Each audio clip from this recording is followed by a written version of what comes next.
Yo guys, what is going on? JPS back for another video, and today we're going to be reacting to Christopher Hitchens on reparations for slavery. This is my second time reacting to Christopher Hitchens. I was astonished by his speaking skills, vocabulary, and general knowledge the first time I watched him, so we're giving it a second go. If you're new here, hit that like button, hit subscribe, and let's get right into it. People feel a lot of different ways about reparations, slavery, things like that, and these are topics you generally avoid as a YouTuber, but I'm kind of saying screw it. I feel like there's nothing we shouldn't be able to discuss civilly. So like I always say, regardless of your opinions and beliefs, hopefully you will take the time to appreciate the sheer knowledge that Christopher Hitchens has and just the natural skill he has when conversing and debating with others. So let's get right into this. Save your comments until you watch through the whole video, because he might clear up things throughout his speech, argument. I don't even know what this is in. It's 20 years ago, so he died about a decade ago, I'm pretty sure. So, or maybe a little less than that. But anyways, let's get right into it. Good evening, ladies and gentlemen, brothers and sisters, I hope I can say. Okay, so, whoa. Should the U.S. pay slavery reparations? Okay, this is going to be crazy. Christopher Hitchens, man. Let's see what he knows about the U.S. We have not really formally acknowledged slavery in this country, and definitely haven't paid any reparations. So let's see what Christopher Hitchens has to say. I hope I can say. Comrades and friends, I might go so far. I should say first, I think it's very impressive and rather encouraging that so many people would come out on such a beautiful evening to discuss and debate such a serious and pressing subject. I should add, though, that as a teacher, I insist that anyone who has been told by their professor that they have to be here leaves now. I will not speak to captive audiences. That's good, then. All right. Further to the principles of free inquiry and open debate that go up to make a great university, my view is, and will always be, that it matters not what you think. Anyone can have thoughts. Many people content themselves with feelings. It matters how you think. So since the case has been so well phrased by my predecessor speakers, I thought I might just begin by a thought experiment, by an argument from analogy, of a case I once put myself in another context. I wrote a book saying that the British Museum should return to Athens the chunks of the sculpture of the Parthenon, sometimes called the Elgin marbles, always pronounced wrongly in this country. It was Lord Elgin, in fact, hard G, that they had annexed in the 18th century. They didn't make any sense that the sculpture should be separated. It was carved as a unity. That the original crime was the desecration of a great historic culture and a great historic temple, a gross insult to an entire culture and society, the Greeks, the amputation of an organic and aesthetic whole, a theft, a rape, a taking, perpetrated by the strong upon the weak. By the way, this was all done at the same time as the British fleet, Her Majesty's fleet, was also the military guarantor of the slave trade, of the triangular trade of the Atlantic and the Middle Passage. Now, the points I made on this, how justice could be done, how reparation could be made, how a wrong once inflicted could be restored, made good, I could well buttress by fact and could do so now if I was challenged. Additionally, I suppose most importantly, I said that while not every crime committed in the high days of empire and war and plunder could be repaired, this one could. Restitution could be made. That sculpture had been wrenched from its context. It had been broken up, it had been segregated, it had been injured, it had been damaged in the process. Not everything could be put right, but most of it could. It could be reunited, and the scars and the missing fragments and the injuries would be just part of that great narrative once the healing, once the reunification had been more or less accomplished. Now, I was fascinated. This is a simple case, as I hope you can see. I was very impressed by the torrent of bad faith in which I was immediately doused. By their arguments, ladies and gentlemen, you may know them. When people begin to introduce the irrelevant and the non sequitur and the generalization, you know you're onto something. For example, people say, do you mean that every artifact in every museum in Europe should immediately be returned to its country of origin? I think you can tell that that was not what I was saying. But could I get anyone to get off that song? I don't think I could. Do you see the analogy, perhaps, to what we're meant to discuss this evening? I think perhaps you might. There's a constant whine and drone, what I call a white whine, when this subject comes up. People say, what do you mean we'd have to go back and help the Comanches get there? You know how it goes. A rather nasty combination, actually, of self-pity and self-hatred among white Americans that deserves to be, I think, treated with great scorn.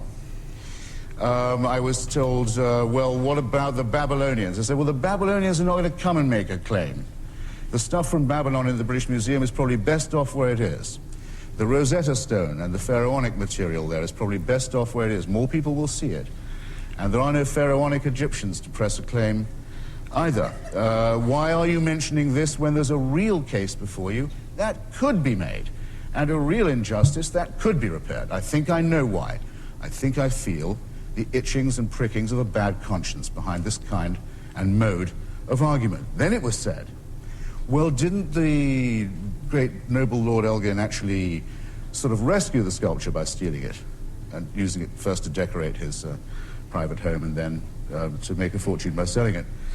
Wouldn't it have maybe it have been worse off if it had stayed where it was? Well, some of the sculpture that stayed in Athens was very badly treated and has been badly knocked about. And I heard it said this year in an argument about the Confederate flag, no, last year, excuse me, in an argument about the Confederate battle flag in Carolina, I heard it openly said by a spokesman for the Confederacy of our present day, one of whom is now our Attorney General.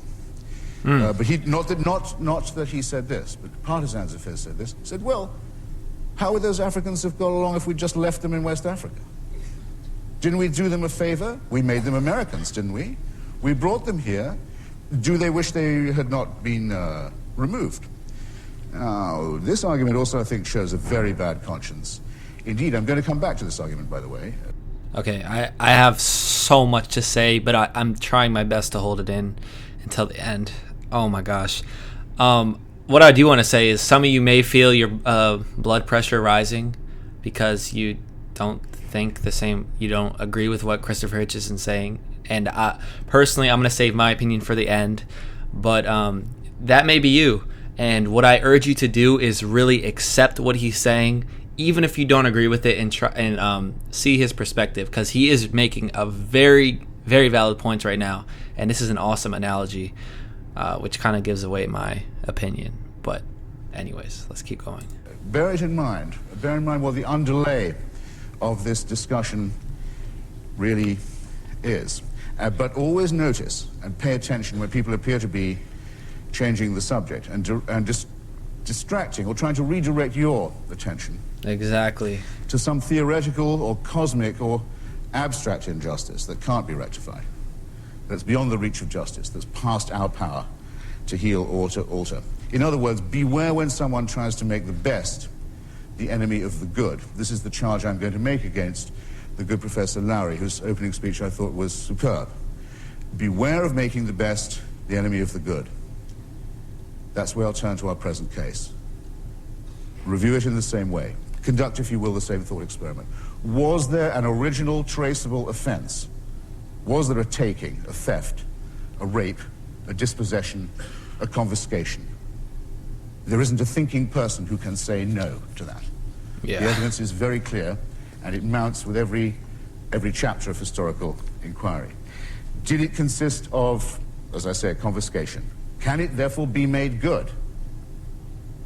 If not all of it can be made good, can some of it be made good? Can any of it be repaired? Don't make the best the enemy of the good. Is there anything to be rescued from this terrible story? Yes. Is there anything that can be done about it once it's been rescued? Yes. We cannot possibly undo.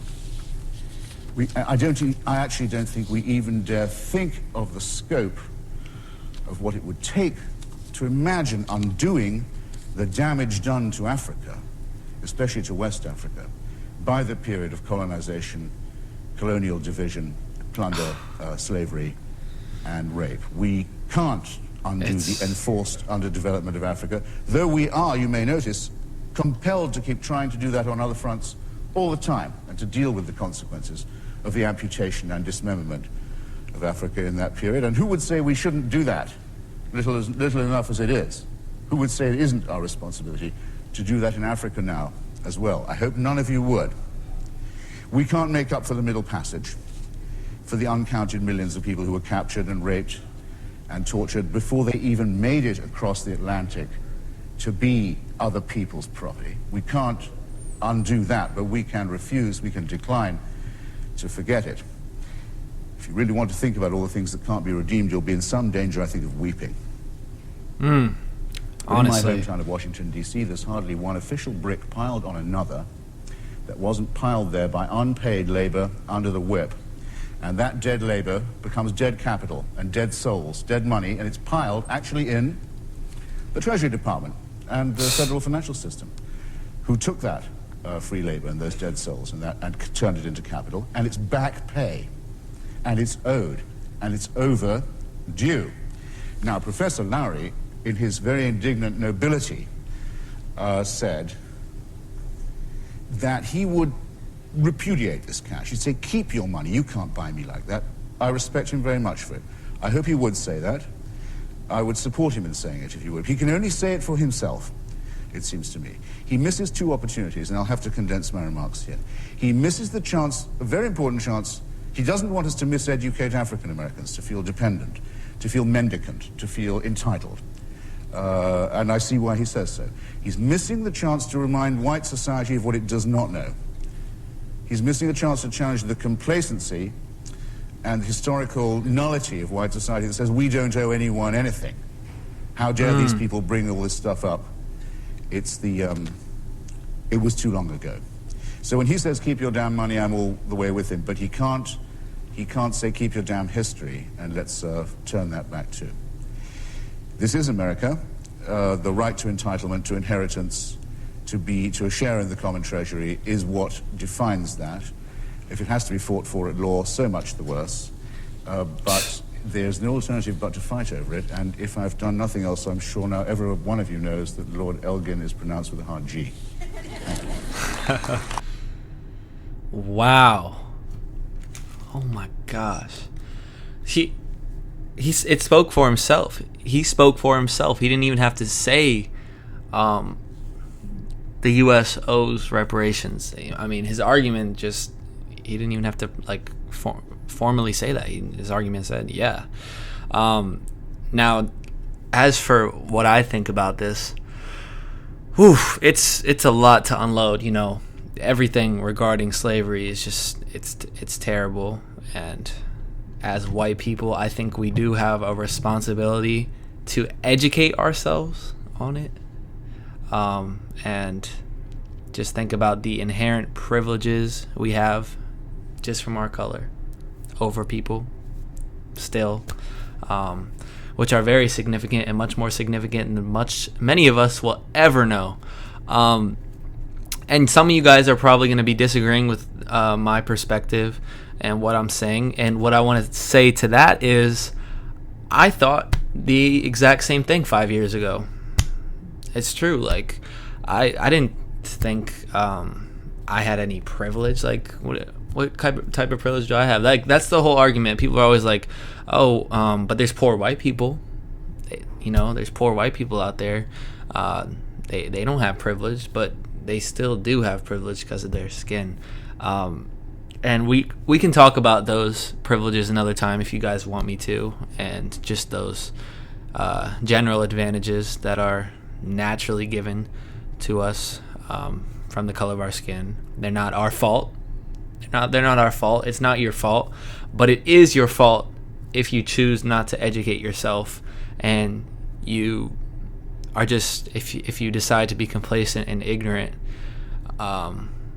holding all that privilege, because I think we could all really use it as a force for good. And I'm not even referring to reparations or anything like that when I'm talking about this. I think, if a lot of us would pull our heads out of our, I think the society would get along a lot better. And what he's talking about what with the colonization and the scramble for Africa is completely true. I mean, you look at all these countries now; they're screwed. A lot of them are screwed, and it's not every country, and not all Africans are screwed, and not you know what I mean. I'm not trying to overgeneralize here, but if you look at the scramble for Africa, you had so many European countries pulling at every corner of Africa for all of its resources and are still involved there, and it's just terrible. And the argument saying, oh, but they're better off coming here than staying there. What type of argument is that? That's the most backwards way of thinking I've ever heard. And I think his analogy was excellent, and it's true. People say, well, do we owe everyone then? And obviously reparations in a country with over 300 million people would be an extremely complicated process, and it would take a long amount of time. But I don't know. I feel like something is owed, at least a formal apology. I don't think anything will be done. I really don't think anything will be done. It's 2021. It's been a long time. So I don't know. But the problem with that is people think, oh, slavery's over, so everything's done. No, I mean, the effects of that are still so prevalent in everyday life. I mean, he's just, it pains me to see, but it is what it is. So yeah, what I'm basically getting at is, I know, like I said, some of you are going to be disagreeing with me and thinking I'm brainwashed by leftist society, but I urge you to see eye to eye with me, and understand that I'm not a liberal, or I don't really conform to any political party in the United States. I think I've mentioned that before. I identify as an independent. I don't think me conform or like joining a party will help at this very moment, and I think I can make more of an impact doing that, which is my own choice and opinion. You may disagree with that too, but hey, like I said, guys, regardless of your opinion, I think we can all talk about this stuff civilly. And let me know what you think in the comment section below, even if you're disagreeing with my perspective. Like I said, did I think this way 4 or 5 years ago? Heck no. I did not think this way.